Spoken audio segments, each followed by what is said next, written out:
সকল রাজনৈতিক দলের অংশগ্রহণে নির্বাচন তারা প্রত্যাশা করে।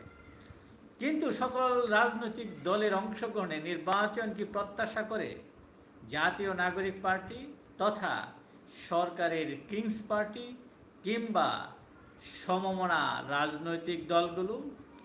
তারা তো চাচ্ছে আওয়ামী লীগ যেন নির্বাচনে অংশগ্রহণ করতে না পারে।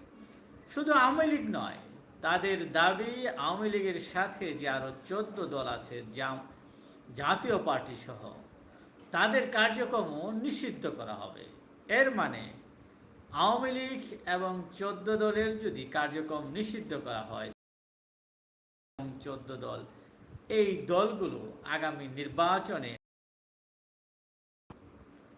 আর এদিকে জাতিসংঘ বলছে সকল রাজনৈতিক দলের অংশগ্রহণ। অন্যদিকে জাতীয় পার্টির চেয়ারম্যানের একটি বক্তব্য আজকে